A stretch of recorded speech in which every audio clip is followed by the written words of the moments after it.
Welcome to this episode of Candid Conversations. Today, we're flying across the world. Let's see if you can figure out where we're going.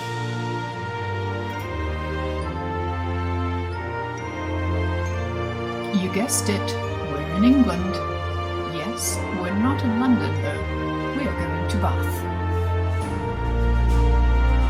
Today we have Dr. Janet Rose with us, Principal of Norland. Thank you very much for being here with us today. Could you provide a brief overview of the history and the founding principles of Norland College for Nannies? Yes, absolutely. Hello. Lovely for you to invite me. So thank you very much for that. Norland College has been around now for 131 years. So I won't go into the enormous detail with the history, or we'll be here all evening. But really, essentially, it was the first childcare training institution in the world for home-based childcare. So the first sort of training establishment for nannies, what back then were called nursery nurses. So she literally created the nursery nurse profession, which has become the nanny profession that we know today, and also introduced for the first time a professional role for someone caring for children in the home other than the child's own immediate caregivers or parents, of course. So in that sense, it was very pioneering. The institution was founded on two key principles or mottos. One is love never faileth, which really is about ensuring that you are the kind of person that is loving, nurturing, caring, and so on. But it wasn't just about care. It was about having the right theory, knowledge, and understanding of how to create the most optimal environment for a young child to thrive. So that was very much at the core of what Norland was all about, and what she thought a nanny, or as they were known back then, as I said, a nursery nurse should be. In that sense, she was very much influenced by the work of Friedrich Froebel, who I've probably mispronounced, a German educationist and philosopher who founded the kindergarten movement. So everything was very much centered on the child. And that's really the kind of the core guiding light, as it were. But alongside that was a second main principle, and that is strength in adversity. So this is really a recognition that looking after young children is a very demanding, complex, requiring enormous skills, insight, and expertise. Something that I think any parent would acknowledge, that, Yes. I'm sure every parent wishes they had spent 3 to 4 years training how best to raise their child, and perhaps that's something that might happen in the future, who knows. I'm sure one day we'll have a parenting qualification that we're teaching our young people and young children. Not so much young children, but young people certainly. So that idea of strength and adversity is very important, because it shows that you need resilience. Yes. And you need to be able to have strong executive functioning skills, be well organized, have good time management, having a lot of those skills, highly effective skills for managing the household, perhaps the family, working with the family. You need very strong communication skills. You need the capacity to deal with difficult conversations and difficult, challenging circumstances. And so it goes on. So in that sense, we feel that she really captured the essence in those two mottos. Even though they're 131 years old, we still feel that they're very relevant for today's working nanny, because we think you need to have both of those key attribute principles, as it were, running through your professional life, with all the accompanying skills and attributes that go with them. So was Emily Ward a nanny herself, or a nursery nurse? So Emily Ward herself actually trained as a teacher under Frubel, and so she initially worked in a school and set up a nursery school, and went on this journey to then set up the Norland Institute in London. And it's called Norland because it was set up at Norland Place. Aha. And in its place now is a private school in London. And every year, our final year students go up for a trip to London, and they do all sorts of things there to sort of familiarise themselves with London, because that's often where they end up working, but not always, because they can also work all over the world. And it's now a school, a private school, and they always stop in there to look at the heritage. Fantastic. And talking about your students, can you elaborate a little bit on the curriculum that you use at Norland? Obviously, the principles have remained the same. Yes. But what are the highlighted areas that you focus on? So we at Norland, we do two courses in essence. One is a 3-year BA degree in early childhood education and care. So the kind of degree that you would find perhaps in America, for example, for early childhood educators, or anywhere else perhaps in the world.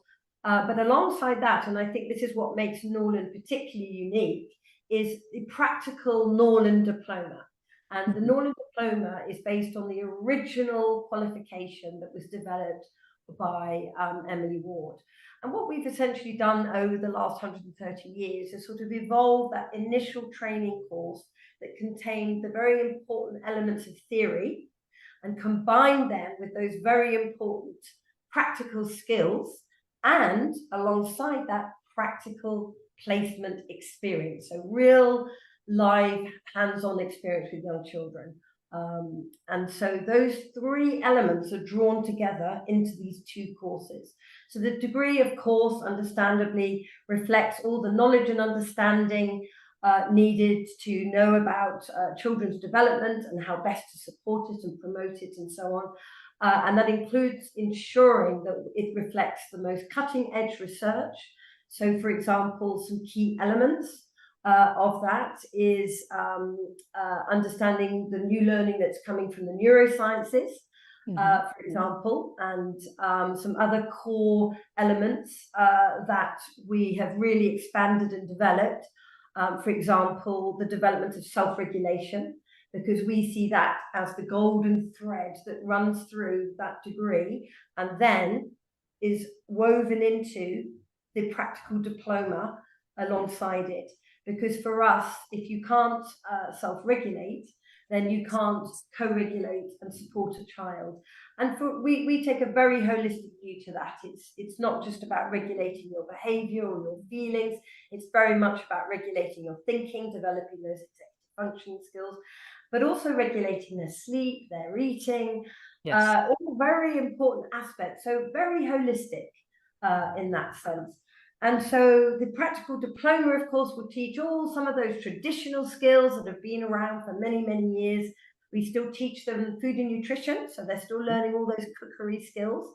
And they learn everything from sort of filleting a fish to party cakes to sushi. So, of course, it's become much more cultural. It's become much more inclusive than perhaps 130 years ago. It's acknowledging, for example, children who have food preferences, allergies. There's so much more we now know and understand about food and nutrition. All of that is now incorporated into the basic, not just basic, but quite sophisticated cookery skills. And they still learn to sew. So a lot of people think, oh gosh, that's old-fashioned, but not so much anymore. Not so much in our new sustainable world, or certainly striving to be sustainable. That whole concept of repair and recycle. So that's very much woven through the sewing curriculum in that sense. And they make very practical things. They create beautiful role play capes, or they'll create a transitional object for a child, or an interactive pillow where they can, perhaps recreate a nursery rhyme or something. So all the time we're making it relevant to their role as a nanny. And then accompanying all of that is the real world experience. So our students go on to placements. It's nearly 40%. It's double the required placement experience here in England that one needs to become an early years educator. And they have a variety of experiences. And again, we've kept much to the traditions. So they have experiences in schools, in kindergartens or the equivalent, in daycare nurseries, for example. But they also have experiences working with families, of course, because that's where they're likely to end up working. They do both daily, they do live-in, they do full residential experiences.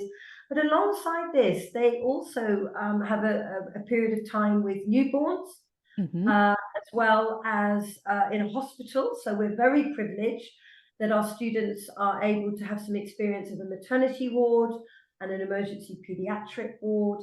So that's a valuable experience as well, because of course there's a whole value-added curriculum to all of this that I'll talk about a little bit in a moment. But the other aspect that I want to just flag up about placement is they all have an experience in a special needs environment. So we have a playgroup, opportunities of children with additional needs, children who have perhaps learning difficulties, and they also can spend time in an actual special needs school or a school with additional needs. So we have entire modules on inclusion, for example, on promoting anti-discriminatory practice, certainly diversity, understanding cultural differences, respecting and valuing others. Another very, very important thread running throughout the entire curriculum in every way. But just to sort of round all of that off, we have what we call our value-added curriculum. Again, another unique aspect that you probably won't find anywhere else, or certainly we haven't in the world. And that's where we teach them all those additional layers that make a Norland nanny so unique and special. So, for example, we teach them first aid. So they get pediatric first aid training. Now, that's fairly common for nannies, of course. But we also have military intelligence officers coming in who teach personal and cyber security particularly important these days. And, you know, that's where we start getting jokes about James Bond and Mary Poppins and so on. We also have a black belt instructor come in of Taekwondo, who gives them some basic skills. We're not training them to be spies or black belt karate champions or anything, but we're giving them some basic protective skills, raising their awareness of self-defense, for example, how best to protect the children in their care, and so on, because you never know what may happen. We have had graduates who were caught up in the Westminster attack, for example, and we like to think that we are helping to prepare them. And of course, this links very closely to one of the core principles of strength and adversity. So building that resilience in lots of practical ways, as well as that inner resilience in themselves. So we also cover baby massage, for example. We cover masterclasses on things like emotion coaching, which is a co-regulatory strategy, evidence-based, where we certainly promote ways to help build children's self-regulation rather than adopting some of the more perhaps more common ways of approaching children's behaviour. We don't particularly endorse the time out as such. We prefer calming corners, so we don't really go along with all of the super nannies ways of doing things. We draw a lot more on more recent research, of which there is quite a lot now, that suggests that developing children's emotional literacy and intelligence and social intelligence is what's needed here in order to build resilient children. And of course, this is, of course, helps to ensure their health and well-being. So again, not just physical health, but emotional and mental health is fundamental. Another lovely thread weaving through all that we do. And so just to finish that bit off, we do often have to emphasize that a lot of people think that we're perhaps taking a rather passive approach to managing children's behaviour. but we make it very clear that this isn't about mollycoddling children. This is about building the capacity to regulate their own behaviour, and we feed on the research that suggests this is the most effective way. So there is still boundary setting within that. There still may be consequences within that. They're still working with the child to empower them to do things differently. It's certainly not letting children get away with poor behaviour, but it is very much building that inner sort of structure, shall we say, for self-regulation. So those are some of the sort of things that happen. And then finally, just the last icing on the cake is that we prepare them for employment. This again is woven throughout the 3 years, but we sort of finish off, as it were, with employment weeks. In that time, we teach them about tax and pensions and contracts and insurance, and again, very important aspects for someone who's going to become self-employed. We have some wonderful optional modules as well that focus on particular aspects such as trauma. That's something that is getting important attention now, quite rightly. And even though many of our graduates may go on to work with perhaps more high net worth families, everyone can experience trauma. Yes. And we all experienced a global trauma with the pandemic, for example. So we also have focuses on the STEM or the STEAM subjects, so science and maths and arts and so on. Or we might have a focus on perhaps someone who wants to become a specialist working with young children, or perhaps specialism on siblings. That's another common topic or common challenge that people might have. And also many of our graduates go on to become entrepreneurs. So we cover that aspect as well. So it is quite it's a lot to explain, but you can see how incredibly comprehensive it is. It is. And thank you very much for sharing all of that with us. It did bring me back to my nursery nursing training days. Oh, yeah. Not all of it, but most of it. And it's interesting to see how everything has evolved through the years. Obviously, I took my nursery nursing training 30 years ago. So it was a long time ago. Yeah. But I'm of the same view that children learn better or live better if they are loved and know that they are loved. I mean, that's the linchpin. And for us, having love never faileth as our core motto, as well as the resilience building element, for us just captures all of it. And, you know, everything really emanates from there. All right, so let's move on to the Norland uniform. It's iconic. Most people in the world know what a Norland uniform looks like. Could you share a little bit about the significance behind the uniform? And I know by speaking to your students that they don't wear it every day, and they wear it for special occasions once they're finished their training. And I know that there are two different uniforms now. There's a beige one and a blue one. That's right. Yeah. So could you talk to us a little bit about the uniform? Yeah, absolutely. So, well, it gets a lot of attention, and and of course we continue to have many debates about should we, you know, is it making us look too old-fashioned? Are we still relevant for a modern society, 21st century global world? So this goes back and forth, but we have retained the uniform. Partly because, as you rightly say, it is iconic. But it also sets us apart. But really, for us, the uniform is a symbol. It's a symbolic representation of a professional role.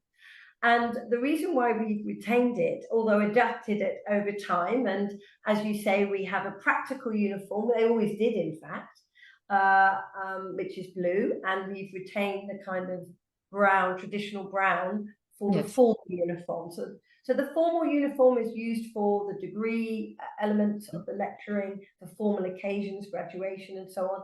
And the practical uniform is used for all the practical masterclasses and for practical skills, for placements, and so on. And the uniforms, reflect the nature of what they'll be doing. We also have introduced a gender neutral uniform as well. So I think it was very genderized in the past, and it's less so now. So anyone can wear either, for example, and have a choice with that. But the students themselves want to wear it. Yes. So we often ask them this periodically. We think, is it putting students off coming to us, but actually they also know it's one of the main reasons. They want to sort of wear this uniform with pride. Yes. That shows that it sets them apart and it reflects the professionalism of their role. So for us, if you think about a lot of professions, perhaps less so than they used to be, but nonetheless, many professions have a uniform of such. The nurse, the medical profession, for example, in the services, the police officers. I mean, there are many professions that wear some semblance of a uniform. And so for us, it very much represents not just 131 years of heritage and traditional values, but also we've modernized it in the sense of reflecting a more up-to-date world. So we have retained it, and we know it's controversial, especially the hats, as you can imagine. But again, I think it makes it special, and we like to say at Norland that we're elite, but we're not elitist. And I think that's a very important distinction to make, because I think there's a lot of stereotypes and myths and legends, and we're very much trying to encourage a non-genderized profession. So we welcome male applicants. We also welcome students from all backgrounds. Fantastic. This isn't some posh finishing school. 80% of our students come from the state school sector, so they're not privately educated. We have a very strong widening participation program, which we have clients all over the world from all sorts of families and backgrounds and cultures. And so we really want our student population to reflect that diverse world. So we very much welcome students from different ethnic backgrounds, for example. We have a strong bursary program to encourage students from different backgrounds to come and as well, and so on. So we are trying to challenge some of the stereotypes, the sort of Mary Poppins stereotype around that. And whilst we realise that the uniform does reflect that a little bit, nonetheless, we feel it still is presenting something to the world that sets us apart, but we hope in a positive, inclusive way. Fantastic, thank you. And how does Norland College stay current with advancement in childcare practices, early childhood education, and evolving family dynamics? Yeah, very, very good point. Well, in order to not look obsolete and irrelevant, it's very important that we do that, because at the end of the day, we're here to meet the needs of children and their families. So it's very important that we remain in touch with what those needs are. So one of the ways we remain in touch with a child's development, for example, and needs, is we have our own home-based Educare research centre, which is fairly new actually, although we have been doing research for some time.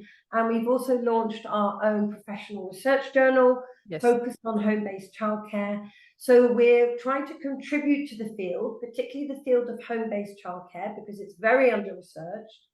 And we want to try and give more attention and focus to it, and have contributions. It's an open access, but nonetheless peer-reviewed academic journal, for example. And we have conferences to invite the latest research and developments, and so on. We make sure all our staff remain up to date. They're all educated to a certain standard. Recently, myself and one other head of department, Julia Gaskell, who herself is a Norlander.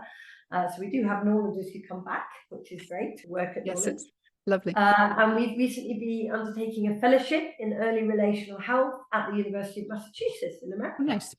So that's one way we help to ensure that we remain up to date. And of course, that covers all the latest research and thinking on children's development and what will create the most optimal environment for early relational health and also for long-term mental health and well-being.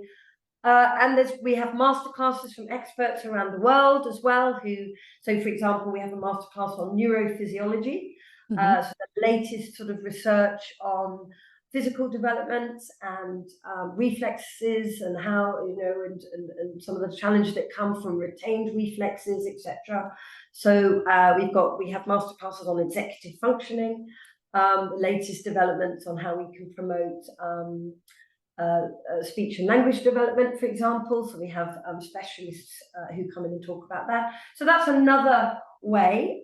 We also publish and write as well. We're developing best practice guides. We hope to write a book one day, but keep putting one day that will get written as well. So there's lots of different ways that we're trying to make sure we do remain relevant and up to date.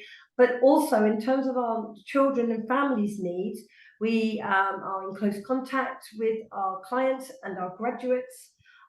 We invite contributions from our graduates of their experiences out in the real world, blogs, for example.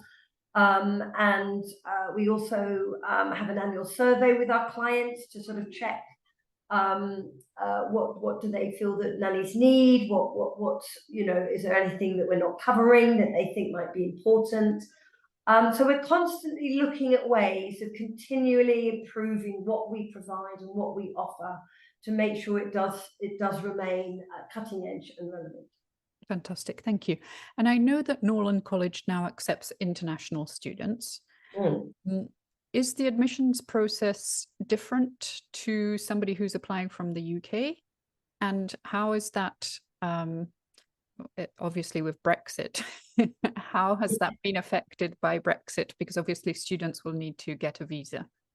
That's right, absolutely. So when post-Brexit, we applied for, what you have to do in England is to apply for a student sponsor license, which means you're allowed to take international students. So we're very excited that we can now take international students from all over the world. So yes, there is a process, but we have our own international student manager. Yeah. So we take them to, if they're students who don't have English as a first language, then we talk them through the process of what they might need to demonstrate their English language capability, for example. The actual entrance qualification would be the same in the sense of the same kind of level of academic capability, but we take into account international qualifications and their equivalents, and we're not asking for any one specific type of entry-level qualification. We look at what the equivalent would be, and we're interested in both vocational-based as well as academic-based school qualifications, for example, high school graduate diploma, for example. And so on, and we particularly are interested in students from America. Actually, that's not to say we're not interested in students from elsewhere, but the reason why we're particularly keen is because we have lots of jobs in America, yes, and we can't fill them. And so, just in New York alone, in the last few years, we've had 70 jobs we couldn't fill. So there's lots of jobs. We still have 100% employability despite the economic turbulence. Yes. Both post-pandemic and during the pandemic, we have always had more demand than supply. We haven't deliberately kept it like that. We're not like De Beers trying to hoard diamonds or anything, but we've always thankfully had more of a demand than a supply, and because it is quite a lengthy process to train a Norland nanny and yes, educate a Norland nanny. And so we are able to place all our graduates who finish their degree in a probationary post for a year. We call them our newly qualified nannies, where we just sort of polish things off, as it were. Yes. And that's paid employment at a very, very good salary. Within a year of graduating, they're on above average qualifications. And so in that sense, we can offer places all over the world for the international students. And the great thing about if you're an American, for example, wanting to go back into to work in America, whilst you might need a visa to come here, and we do help you through that process, you don't have to worry about needing a visa to go back and work, because that's one of the challenges that our British students have. So, for example, so yeah, so in that sense, we have students from Australia, from Asia, from Europe, and so it goes on. Okay, fantastic. And finally, based on your extensive experience, what are 3 key tips that you would offer aspiring nannies to become exceptional in their profession and positively impact the families they work with? Oh, wow. Just 3. Well, I mean, for me, you need to have that passion and commitment to want to work with children. You want to be fascinated by and enthralled by and delighted by children. And so if you don't, so I don't know if that's so much a tip as an attribute to be a successful nanny, because that will carry you through everything. I feel. I think the second most, the best tip really is to have a really good understanding of self-regulation. I think it's the linchpin. I know I've talked about it already, but it's for us, it's the linchpin of looking after children, because if they are able to regulate their eating, their sleep, their thinking, their behavior, that's essentially what resilience is. So that no matter what does happen to them in their life, they will be able to, tolerate, shall we say, the stress of living, whatever it throws at them. So knowing and understanding the best and optimal way to promote and develop that, I think, is an essential element to being an excellent nanny. And I suppose the third one for me would very much be about ensuring that you have the inclusive values, that you help that child prepare to operate in a world that is inclusive, that is anti-discriminatory, that is global, that is respectful, and so that you yourself have the kind of values that you would want that child to have. Yes. So again, I don't know how much they're actual tips so much, but there's certainly the core elements that we're trying to promote with our own students, and knowing that they're going to go on to a professional role. That's another layer to all of this, is that childcare in general is viewed as low status, low value, low paid. Our graduates, thankfully, not in terms of salary, but certainly they are still deemed low status and low skills. We know different, and so we've set up a professional association of Norlanders, and I think that the more nannies join professional associations like the ones you have over in America, the better, really. And we ensure through that process that our nannies continue with their professional development. Another important element to being an effective nanny, I think, to stay up to date, to make sure that you're reflecting current best practice, and so on. So I guess that's a full top tip, if anything. And so on. So yeah, I think we would flag up those things. So. Fantastic. So if a student is interested in joining Norland or getting more information about Norland, how would they go about it? Well, all they have to do is just Google Norland College, and everything's there. The application process. If you're an international student, all that information is there as well. You have to go through a particular system in England, but that is explained to you on our website. We have sort of live chats that you can have with current students, so you can get the real inside information there. Lovely. As well, and or you can literally just contact, email admissions, our admissions office. So all of this information is easily available. Of course, sign up to our social media accounts, we've got many documentaries. Oh, by the way, it's important to mention that many of these documentaries don't necessarily have the content that we would want to flag up. You know, they're mostly interested in the skid pan, Yes, which is another part of our value added, and it's not training them to escape paparazzi like these people like they say, yes. This is about safe driving Driving. under difficult circumstances with 2 crying children in the back after a long day, and the roads are treacherous, and we know that the world's weather is getting more and more complicated. So this is all about optimizing their capacity to look after young children. So you can watch documentaries and get an insight, but do have a look at the information that we provide as well, which gives you much more the breadth of what we offer, and so on. Fantastic. Well, thank you so much for your time today, Janet. It was lovely to hear everything about Norland, and hopefully we'll see you again soon.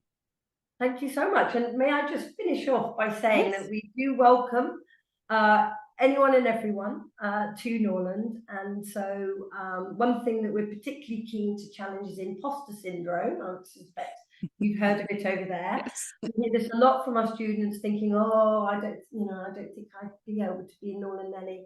But, you know, we do encourage people to come along. There are many different families out there. We need many different students. And don't forget, you'll be coming to one of the best places in the world, which has recently been endorsed, as showing off in the background.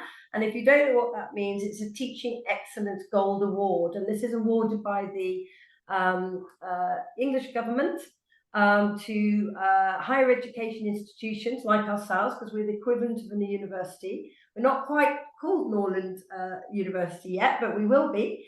You go on a little journey for that. Yes.